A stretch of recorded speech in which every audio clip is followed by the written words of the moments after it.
నమస్తే మీ అండి. పేరు? సమీల్లా ఖాన్. ఎక్కడుంటారు?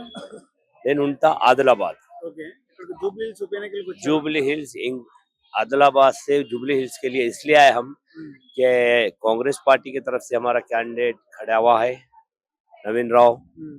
और सर्वे क्या है क्या नहीं, फिर माइनॉरिटीज का कैसा पोजीशन है क्या नहीं, SC ST BC का क्या पोजीशन है, ये सब चीजों का हम सर्वे कर रहे हैं। హ్మ్. అంటే పబ్లిక్ ఏం చెప్తున్నారు? రియాక్షన్స్ ఎలా ఉన్నాయి? पब्लिक 100% नवीन राव बोल रही है। इसलिए बोल रही नवीन राव सोशल एक्टिविटीज में बहुत आगे है और पब्लिक के लिए अच्छे काम किया। गवर्नमेंट रहने के बावजूद भी, TRS का MLA रहने के बावजूद भी यहाँ पर 12 साल में कोई काम नहीं किया, वो नवीन राव किया। नवीन यादव काम ऐसा है कि हर कम्युनिटी उसको लाइक कर रहा है, हर सोसाइटी लाइक कर रहा है। जितने सोसाइटीज यहाँ पर देखने में आए हमारे को, डोर टू डोर गैदरिंग करने में जो देख के आए हम लोग, तो वो उस हिसाब से पोजीशन नवीन राव यादव का बहुत बढ़िया पोजीशन है और 100% नवीन यादव जीतेगा। एक और दूसरी बात क्या है, रूलिंग गवर्नमेंट है, रेवंत रेड्डी जी खास तौर पे హ్మ్. टिकट नवीन यादव को दिए हैं। హ్మ్. और साथ में MIM पार्टी जो पब्लिक हामी है, హ్మ్. जो 6 गारंटी जो दिए हैं, హ్మ్. वो गारंटी के बेनिफिट्स पूरी तरीके से मिल रहे। और बेनिफिट्स के हिसाब से अब हाउसिंग अभी भी यहाँ पर भी देने वाले हैं। और गरीबों को जो भी घर घर को जाके भी देखे हम लोगों के ऐसा सर्वे के तौर पे क्या है क्या नहीं बोल के मालूमात किए, तो 100% माइनॉरिटीज कांग्रेस पार्टी को वोट देने के लिए तैयार है और SC ST BC भी देने के लिए तैयार है।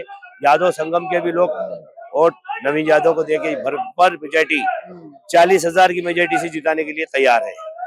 और यहाँ पर काम इस तरीके से चल रहा है कि पूरे हर एरिया में हर मिनिस्टर्स अच्छी गैदरिंग कर रहे और अच्छी पोजीशन में जीतना बोल के नवीन यादव कोशिश कर रहे हैं। जय कांग्रेस, जय जय कांग्रेस। నమస్తే మీ బేటా, పేరు? నా పేరు లలిత బేటా. ఎక్కడుంటారు? నేను ప్రజా అపార్ట్మెంట్ మాజీ ప్రెసిడెంట్ బేటా. ప్రజా అపార్ట్మెంట్ మాజీ ప్రెసిడెంట్ బేటా. కాంగ్రెస్ ప్రచారం ఎలా జరుగుతుంది? ఎలా ఉంది? బేటా ఇప్పటికైతే బ్రహ్మాండంగా జరుగుతుందన్న హ్మ్. కాంగ్రెస్ పార్టీలా. ప్రజలు ఏమన్నా డోర్ టు డోర్ కి వెళ్ళినప్పుడు ప్రజలు ఏం ప్రశ్నిస్తున్నారు? ఏం అడుగుతున్నారు? అమ్మ మీరు రాకున్నా సరే మేము నవీన్ యాదవ్ కే వేస్తాము, వాళ్ళు చాలా మంచోళ్ళు. మాకు మీరైతే దూరం ఉంటారు కదమ్మా, మేము దగ్గర ఉంటాము, మాకు తెలుసు. ఏదున్నా ఇంటికి పోతే వాళ్ళ పనిడ్స పెట్టుకొని మాకొచ్చి మాట్లాడతారు. మా పిల్లలకు వాళ్ళకి అందరికి శ్రీమంతం చేసిండు, పెళ్లిలకు పైసలు ఇచ్చిండు. మళ్ళా హాస్పిటల్లో చెప్తే హాస్పిటల్ కు కూడా వచ్చిండు, అన్ని హాస్పిటల్లో చెప్పిండు బేటా మాకు మంచిగా ఉన్నది, ఈ కాంగ్రెస్ వచ్చిన నుంచే మేము మంచిగా బతుకుతున్నామని చెప్పిండు. అంటే నవీన్ యాదవ్ గెలవలేడు, రౌడీ షీటర్, ఆయనకు అంత అనుభవం లేదని చెప్తున్న. గతంలో 2 సార్లు ఓడిపోయాడు నవీన్ యాదవ్, ఇప్పుడు గెలుస్తా అన్నాడు. కొంతమంది బేటా ప్రశ్నిస్తున్నారు. నేను ఒకటి చెప్పాలనా, నవీన్ యాదవ్ ఎందుకు ఓడిపోయిండో తెలుసా మీకు? తెలుసా? అస్సలు రౌడీ కేటీఆర్, ఆ, అసలు రౌడీ కేటీఆర్. కేటీఆర్ ఏం చేసిండు తెలుసా? కాంగ్రెస్ వాళ్ళని కొనుక్కున్నాడు. మీరు బయట పోయి ఓటేస్తే మా పార్టీ గెలుస్తుంది, మీకు జైలుకు పట్టిస్తామని ఒక్కొక్కళ్ళకి 5,000 ఇచ్చుకుంటా వాళ్ళకి వేపించుకున్నారు బేట. అన్ని దొంగ ఓట్లు వేపించుకున్నారు వాళ్ళు అన్ని. మేము బూతులలో ఉన్నాం కదా, నేను కొట్లాడిన నలుగురు ఒకటైతే ఒకటేం చేస్తాం బేట. అంత దొంగలు పైసలు ఇచ్చినాక ఎవరన్నా పోతారు. అన్ని కలిసి కావాలని ఆయన అప్పుడు ఓడగొట్టిండు, కానీ ఎవ్వరు ఇప్పుడు వినరు బేట. ఇప్పుడు వినడు. అప్పుడు ఎందుకు ఓడగొట్టిండ్రు అంటే వాళ్ళు పైసలు తీసుకొని వెయ్యలేరు, మళ్ళా వాడు దొంగోట్లు వేపించిండు అందరినీ. ఇప్పుడు ఏం చేసిండు, తెలుగోళ్ళకు కూడా బుర్కలు వేపించిండు. బుర్కలు నేనే పట్టిన బేట, బూతులా నేనే పట్టిన. చెప్పులు తెలుస్తాయి కదా, మొగాయిన వేసుకున్నాయి, మొగాయిన వేసుకున్నాయి తెలుస్తాయి కదా. ఆయనతో బురికేసిండు, వాళ్ళకు బురికేసి పంపించిండు ముస్లింల లెక్క. ఎందుకంటే మన హిందువులకే అట్లా పట్టినాం, కొంపల్లిలోనే పట్టి పోలీస్ కప్ప చెప్పినాం. అసొంటోనికి ఒక లెక్క ఉన్నదా బేట, ఎట్లా నన్న గంగల కలిసిపోతాడు. ఇప్పుడు రాడు నవీన్ యాదవ్ కంపల్సరీ గెలుస్తాడు. ఇప్పుడు రేవంత్ రెడ్డి అన్న వచ్చి నుంచి ఫ్రీ బస్ అయిందా, మళ్ళా 200 యూనిట్లు కాలితే అది కరెంటు బిల్ ఫ్రీ అయిందా, ఇది దీనిది ఆరోగ్యశ్రీ వస్తున్నది, అది సీఎం ఫండ్ కింద అది కూడా రాసిస్తున్నారు. పాపం వాళ్ళు కూడా మీరు హాస్పిటల్లో అడగండి బేట. ఇప్పుడు మాది అయిపోయినాక మీరు హాస్పిటల్లో కూడా అడగండి, హాస్పిటల్లో ఎంత మంచిగా చూసుకుంటున్నారు. హాస్పిటల్ అన్ని నీట్గా ఉన్నాయి. మళ్ళీ ఆడ కూడా ఒక మనిషిని పెడుతున్నారు, ఎందుకంటే మన ప్రభుత్వం ఉన్నది రిమార్క్ కావద్దని. అప్పుడు కూడా ఇందిరమ్మ ప్రభుత్వం ఉన్నప్పుడే బేట ఇండ్లు ఇచ్చిండ్రు, ఈ PGR కూడా ఉన్నప్పుడు ఇండ్లు ఇచ్చిండ్రు, మళ్ళా జైపాల్ రెడ్డి ఉన్నప్పుడు కూడా ఇండ్లు ఇచ్చిండ్రు. మీద పథకాలు అన్ని ఇవ్వలేకపోతున్నా కాబట్టి కాంగ్రెస్ ప్రభుత్వం చాలా వ్యతిరేకత ఉంది, గెలిచే అవకాశం తక్కువ ఉందని చెప్తున్నారు కదమ్మా. అన్ని అబద్ధాలు బేట. ఎందుకు ఆయన అంటే వీడే ఆ వాగులు చెల్లు అన్ని నువ్వు ఎంతనన్నా కట్టుకున్న కమిషన్ ఇవ్వమన్నాడు కట్టుకున్నారు.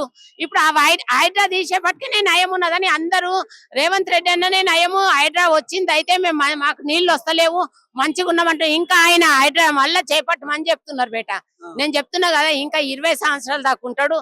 ఇప్పుడు ఇంటింటికి బేట మీరు తిరిగి చూడండి, ఇంటింటికి రేషన్ కార్డు సన్న బియ్యము, రేషన్ కార్డు సన్న బియ్యము. మళ్ళా ఏంటంటే పిల్లల పెళ్లిలకు వాళ్ళకు కూడా మహాలక్ష్మి పథకం కింద ఇస్తున్నాడు కదా బేట. బంగారం ఇవ్వకుండా వాళ్ళకి 2-3 లక్షలు అయితే వాళ్ళకి ఇస్తుంది కదా బేట చేతికి. వచ్చిన సర్వేలో కాంగ్రెస్ ప్రభుత్వం ఓడిపోతుంది, బీఆర్ఎస్ ప్రభుత్వం గెలుస్తుంది చెప్తున్నారు కదమ్మా సర్వేలో. అన్ని అబద్ధాలు బేట, అన్ని అబద్ధాలు. వీళ్ళు చెప్పేటి ఎంత అబద్ధాలే. వాళ్ళు ఎన్ని రోజులు చెప్తున్నారు తెలుసా? ఇగో 1000 రూపాయలు అయ్యా నీకు 1000-2000 ఇస్తాము, మీరు వాళ్ళు వచ్చినప్పుడు ఇట్లా చెప్పండి మేము వెయ్యమని అని చెప్తుండ్రు. వాళ్ళు మనోళ్ళని కొనాలని చూస్తున్నారు కానీ మనోళ్ళు ఎవరు పోయేటట్టు లేరు. అందుకు వాడు ఎక్కడెక్కడోళ్ళనో తోలుకొచ్చుకుంటున్నాడు. ఈ ఏరియాలో జుబ్లీస్ ఉన్న వాళ్ళు తిరుగుతలేరు ఆయన ఎంబడి. వేరే పల్లెటూళ్ళని తీసుకొచ్చి వాళ్ళకి పైసలు ఇచ్చి బస్సులలో 3-4 బస్సులలో తీసుకొచ్చి ఊరవతల నిలబెట్టి తీసుకొని తిరుగుతున్నాడు తెలుసా కేటీఆర్. అన్ని అబద్ధాలు బేట. నేను చెప్తున్నా కేటీఆర్ చేసింది అంత అబద్ధాలు. ఇప్పుడు వాళ్ళు ఎట్లనన్నా జైలుకు పోతారు. వాళ్ళు ముగ్గురు వంచుకున్నారు.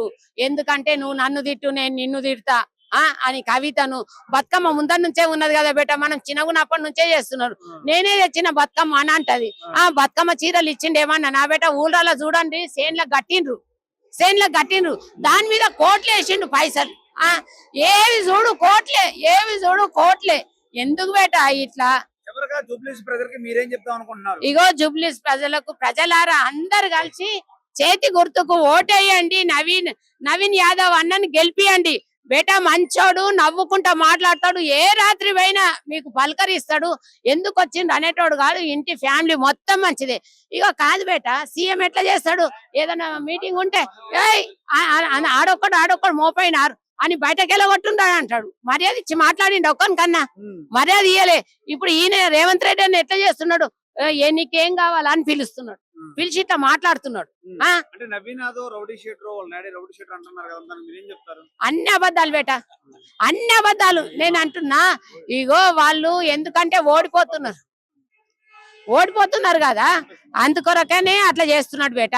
ఏం కాదు. ఇక కంపల్సరీ నవీన్ యాదవే గెలుస్తాడు. 20 సంవత్సరాల దాకా రేవంత్ రెడ్డి అన్ననే ఉంటాడు అంతే. సరేనా బేట?